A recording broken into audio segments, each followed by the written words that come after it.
My friends at Nichols Intermediate School, hello and welcome to a very special reading of a book that has been very, very special to our family. My name is Mr. Hughes, and it's an honor to be your guest reader today. Today we're going to read a special book, How the Grinch Stole Christmas. Real quick, show of hands, how many of you have read this book before? Okay, I know this is just a video, but I see you out there. Raise them real high if you've read this book before or heard of the movie, How the Grinch Stole Christmas.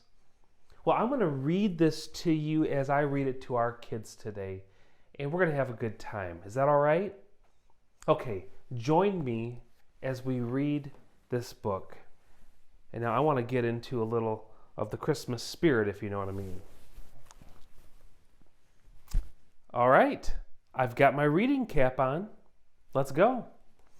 How the Grinch Stole Christmas by Dr. Seuss.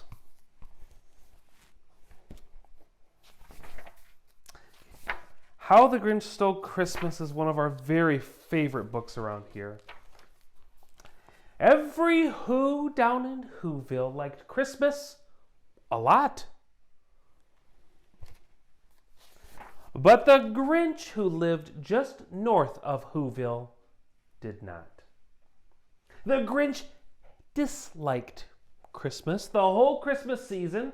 Now, please don't ask why. No one quite knows the reason. It could be his head wasn't screwed on just right. It could be perhaps his shoes were too tight.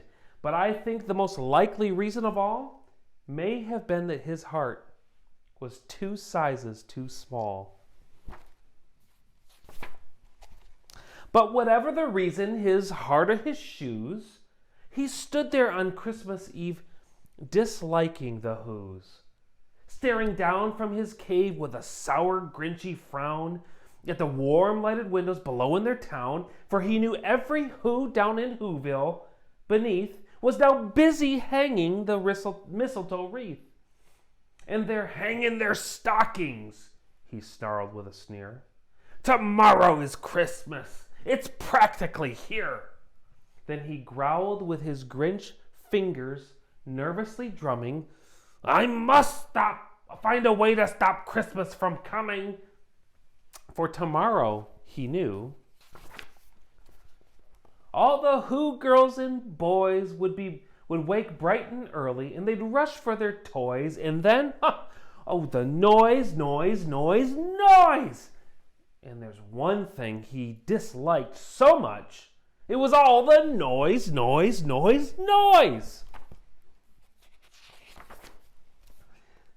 Then, of course, the Whos, young and old, would sit down for a feast. And they'd feast, and they'd feast, and they'd feast. And they'd feast on Who pudding and rare Who roast beast, which is something the Grinch couldn't stand in the least.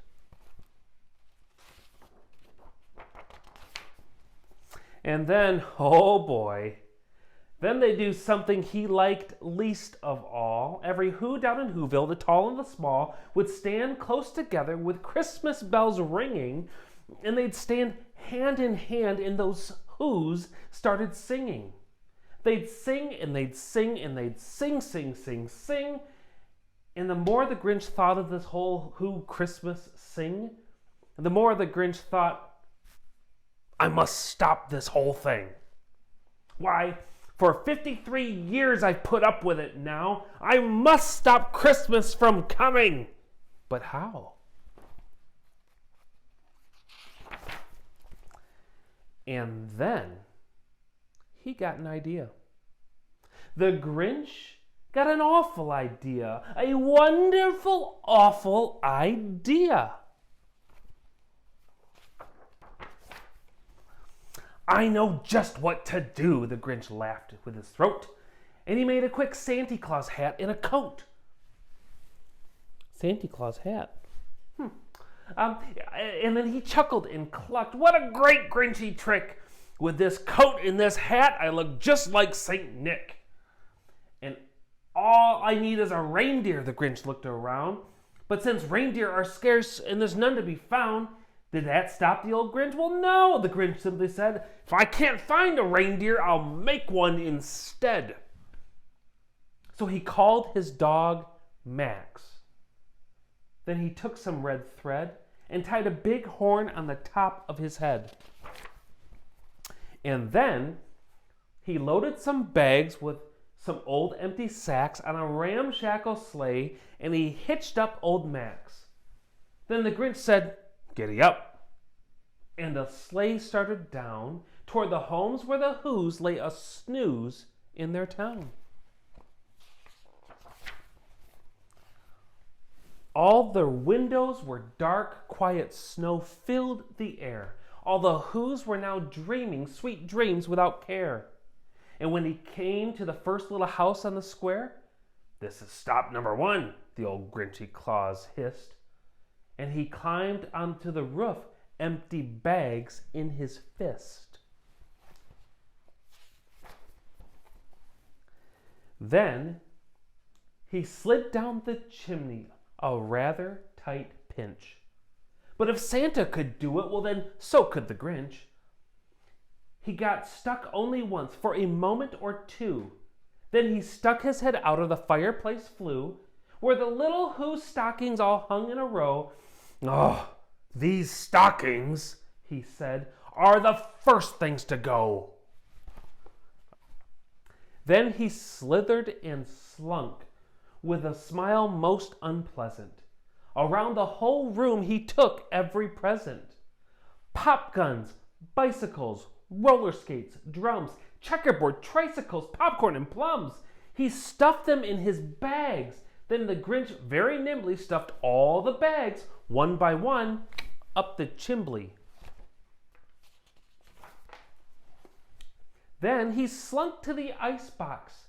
He took the Who's feast. He took the Who pudding, and he took the roast beast. He cleaned out that icebox as quick as a flash. Why, that Grinch even took their very last can of Who hash. And he stuffed all the food up the chimney with glee, and now grinned the Grinch, "I'm gonna stuff up this tree." Oh boy. Then the Grinch grabbed the tree and he started to shove, when he heard a small sound of a coo like a dove. He turned around fast and he saw a small Who, little Cindy Lou Who was not more than just 2. The Grinch had been caught by this tiny Who daughter, who got out of bed for a cup of cold water. She stared at the Grinch and said, "Santa Claus, why are you taking our Christmas tree? Why?"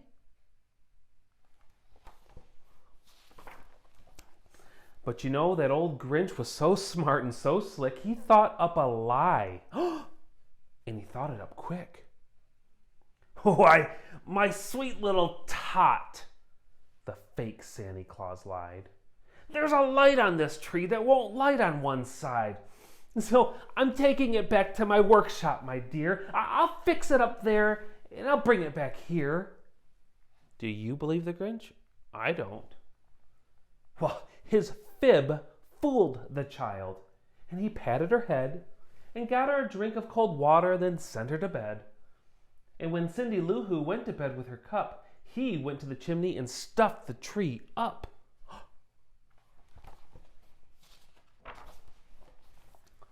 Then the last thing he took was a log for the fire. Then he went up the chimney himself, that old liar. On their walls he left nothing but some hooks and some wire. And the one speck of food that he left in the house was a crumb even too small for a mouse.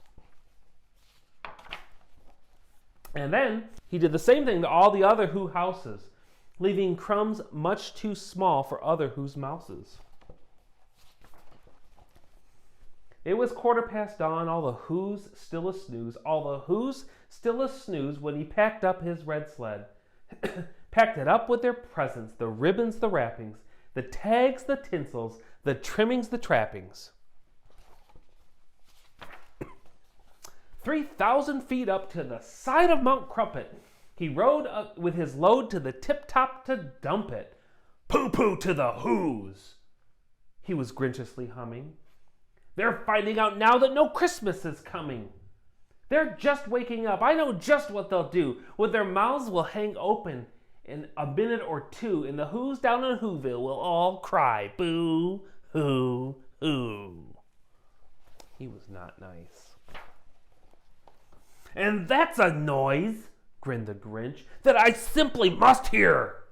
So he paused, and the Grinch put his hand to his ear, and he did hear a sound rising over the snow.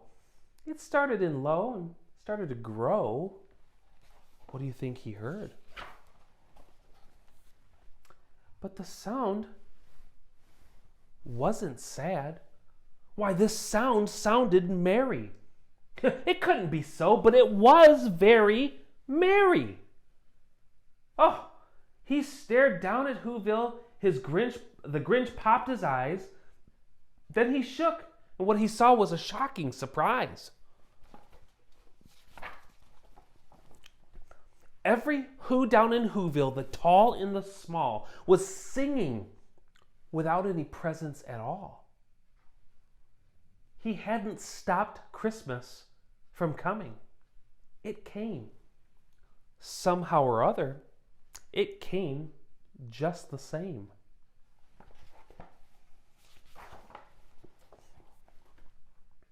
And the Grinch, with his Grinch feet ice cold in the snow, stood puzzling and puzzling. How could this be so? It came without ribbons. It came without tags. It came without packages, boxes or bags. And he puzzled 3 hours till his puzzler was sore. And then the Grinch thought of something he hadn't thought of before. Maybe Christmas, he thought, doesn't come from a store. Maybe Christmas, perhaps, means a little bit more.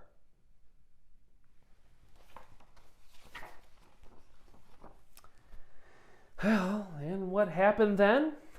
Well, in Whoville, they say, the Grinch's small heart grew 3 sizes that day. And the minute his heart didn't feel quite so tight, he whizzed with his load through the bright morning light, and he brought back the toys and the food for the feast. And you know what else? He himself, the silly old Grinch, he himself, the Grinch, carved the roast beast. Well, thank you all so very much for having me in. We hope you have a wonderful Christmas and holiday season. Enjoy the time, kids. Enjoy, and Merry Christmas to all, and to all, a good night.